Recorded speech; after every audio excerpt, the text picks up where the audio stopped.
안녕하세요. 3대 국민의원 한의원의 임채선 원장입니다. 저는 외과 전문의 한의사로서 통합의학으로 치료를 하고 있는 의사입니다. 제가 이번에 소개시켜드릴 환자는 67세 여자 환자입니다. 주 증상은 혀 통증, 그리고 의학적으로 진단명은 좌측 구강의 편평태선이라고 명명된 병입니다.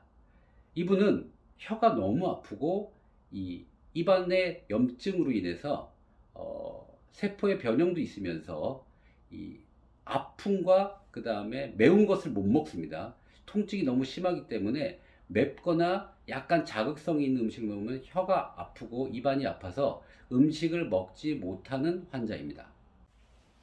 이 환자는 입안의 통증 말고도 상체는 춥고 하체는 뜨겁고 이런 이상한 증상도 가지고 있었습니다. 이 환자는 이 혀의 통증, 입안 구강 문제로 15년 정도 고생을 하셨다고 얘기를 하고요. 전국에 안 가본 병원이 없다고 하시더라고요. 근데 중요한 건 이 혀의 통증이 얼마나 일반인들이 고생을 하게 되냐면 먹지를 못하잖아요. 매운 걸 못 먹으면 사실 맛이 진짜 별로 안 느껴지는 경우가 많아요. 순한 것만 먹어야 되기 때문에. 그래서 먹는 거에 대한 스트레스가 심했던 분이죠. 그래서 이 혀 통증을 제가 치료를 해보면 이 편평태선 같은 경우에는 좋아지는데 상당한 시간이 걸립니다. 6개월에서 12개월 정도 걸리기도 하고, 물론 그 사이에 이제 호전이 되면 점점 통증이 줄어갑니다. 이 변형된 세포 때문인지 그분들이 느끼는 감각이 세선지 모르겠지만 통증 감각이 상당히 세기 때문에 치료하는데 많은 시간이 걸리기 때문에 환자분한테 말씀을 드렸어요. 제가 고쳐보기는 하겠지만 속도가 빨리 나진 않습니다. 그리고 제가 한번 치료를 해보고 추후에 치료를 추가할지를 말씀드리겠습니다. 이 병은 쉽게 고쳐지지 않고 시간이 걸리는 겁니다 라고 말씀을 드렸더니 그래도 치료를 받겠다고 해서 저희가 치료를 시작을 했습니다. 이 환자분을 검사했더니 역시나 특이 소견이 나오지가 않았습니다. 갑상선 호르몬이 조금 문제가 있지만 정상 수치를 유지하고 있고, 크레아틴이 파란색으로 나오는 거는 감소가 되는데 이거는 환자분이 잘 먹지를 못하기 때문에 근육량이 감소되어서 나오는 상황이기 때문에 이것도 특이사항이 없습니다. 그래서 검사 결과에서는 다른 병원에서 마찬가지로 이 병의 원인을 찾을 수는 없었고, 제가 염증성이라든지 이런 것들이 있었으면 추가 검사를 하려고 했지만 굳이 해봤자 답은 안 나올 것 같아서 추가 검사는 시행하지 않았습니다.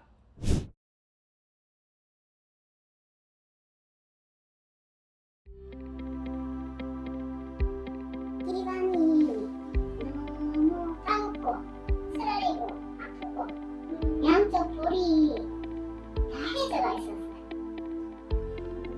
너무 아팠어요. 네, 통증이 엄청 심했어요. 엄청나서 한 15년 가까이 이 정도 심했었는데, 그래도 다른 데 실려갔다가 조금 나았다가 또 전국 기냈다가 항상 그게 반복적이었어. 반복. 대구에서 한의원도 한약도 먹어보고, 그 다음에 아무데 가서 검사도 받아보고, 엄청 많이 받았어요. 치과적으로 가서 대구 가서 이렇게 물어보면 그냥 약 주는 거 그냥 발급하는 거 그것만 이러더라고.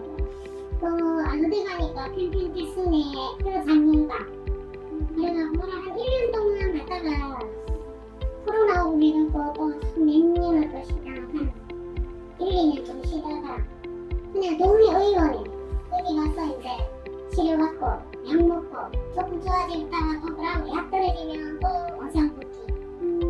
엄청 힘들었어요. 제가 일을 하다 보니까 TV 볼 시간이 자주 없어요. 그래서 어떤 내 아는 지인이 이거를 보고 내가 이렇게 아픈 걸 알고 있으니까 제가 그 사람이 전화가 왔어요. 혹시 그 프로에 보고 몸신이나 프로 보고 이 증상하고 똑같은데 한번 가볼래 이러는. 그래서 내가 그 TV도 또 돌려볼 시간이 없었어. 근데 휴대폰으로 영상을 봤어요. 조금 하니까 내랑 증상이 비슷한 것 같아. 그래가지고 용신대사 가보자. 거리는 멀지만 실제도 다녀도 못 고치면 고쳐보자는 식으로 해가지고 그래가지고 마음 먹은 김에 한번 알았어요. 한약을 원래 1일달부터 시작해가 4제 복용을 했고 지금 앞으로 한 대 더 뽑을 예정이고요. 그다음에 병원에 왔으면 수액 치료랑 무드파도스 치료, 어깨 쪽하고 얼굴 볼 쪽에 보수산 치료 받으니까 어깨 뭉친 게 완전히 다 나았어요.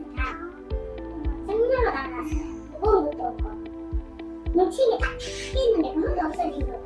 너무 좋은 거예요. 또 약침도 좀 맞고 너무 좋아졌어요. 처음보다는 한 80% 좋아진 거예요. 80 이반이 너무 좋아졌어요. 치료 생활은 아침에 일어나고 나면 입안에가 해갖고 아팠는데 지금은 그런 게 전혀 없고 부드러워요. 정말로 부드러워. 또 단지 이제 아직 혀가 좀 ቁ끗해는 그래도 이제 한 재 더 먹고 운동생이 좀 좋아진다고 더 좋아진다고 하니까 마지막까지 최선을 다해 치료해볼 예정이에요. 아직까지 이렇게 치료해본 적은 없는데 너무 효과가 좋으니까 일단은 믿고 한번 해보려고.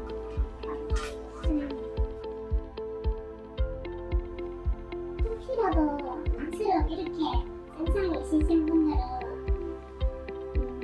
좀 치료를 꾸준하게 받아보고 정말로 나처럼 좀 좋아지길 바라는 마음. 이런 증상이 내뿐만 아니라 다른 사람도 있을 것 같아. 내가 볼 때는 힘들 거예요. 입안이 이렇게 하면은 모든 생활에 뭐라 활력소가 떨어진다고 그래야 되나? 그러면은 지인이 이렇게 가보를 해갖고 일단 나와가 혹시나 하는 마음이 왔는데 정말로 이게 많이 완벽하게 고쳐질 거라는 생각도 들지만 생활에 활력소가 되는 것 같아요. 좀 생각을 좀 덜하는, 아픈데 그렇게 집중을 좀 덜하고 또 생각이 없어지니까 일단은 너무 좋은 것 같아요. 믿고 한번 계속 한번 해볼 거예요. 제가 3대 국민한의원 여기 왔어. 거리도 멀기도 멀지만 어쨌든 간에 내가 고칠 수 있다는 마음으로 처음으로 이렇게 느끼는 것 같아요. 첫째 하면 먹고 치료받고 이번에도 해보고 증상이 조금 완화되니까 좀 좋아지고 하니까 정말로 내가 믿고 내가 치료를 했기 때문에 한번 해보시라고 저 같은 환자분이 계시면 정말로 좋았어요. 이 환자 같은 경우에는 아까 갑상선 호르몬의 저하가 있었고 그 다음에 염증성 질환은 없지만 이건 염증에 관련된 거기 때문에 한약을 갑상선 약과 염증 제거하는 약을 좀 사용을 했어요. 저도 이게 뭐 한 번에 좋아지긴 어려운 병이기 때문에 조심스럽게 약을 한번 썼는데 약을 드시고 한 달 뒤에 오셨는데 혀의 통증이 50% 정도 감소됐다는 거예요. 그러면서 이제는 감소돼서 매운 걸 좀 먹어봤더니 좀 먹을 수 있지만 아직 불편하다 라고 표현을 하셨습니다. 사실 저희가 임상적으로는 이게 과학적으로 설명하기는 어려워요. 근데 제가 볼 때 갑상선 기능이 떨어진 사람들 같은 경우에는 입안이 건조해지는 게 같이 동반되는 경우가 상당히 많은데 입안이 건조해지면서 구강에 있는 원래 정상적으로 살고 있는 균들이 감소가 되면서 이런 나쁜 세균들이 증식을 하는 것 같아요. 그래서 그 증식된 균들에 의해서 염증이 유발되면서 이 구강 점막이 변형이 오는 거라고 생각이 듭니다. 즉 우리가 입안에 침이 마르는 경우 이 치반이 마르면서 정상 세균총이 죽어가는 경우에 이런 염증성이 생긴다고 판단이 들어서 이 침이 잘 고이게 하고 우리 목과 침샘에 어떤 자극을 하는 치료를 좀 하는 것이 상당히 도움이 되는 경우가 많거든요.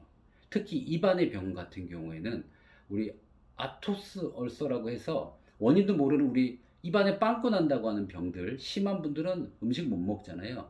이런 분들을 치료할 때 뭐 염증 억제하는 약을 쓰기도 하지만 침이 잘 나오게 하는 치료만으로도 좀 도움이 되는 경우가 있어요. 그러니까 이 환자분 같은 경우에는 침이 잘 나와서 구강이 촉촉해져야 된다는 거죠.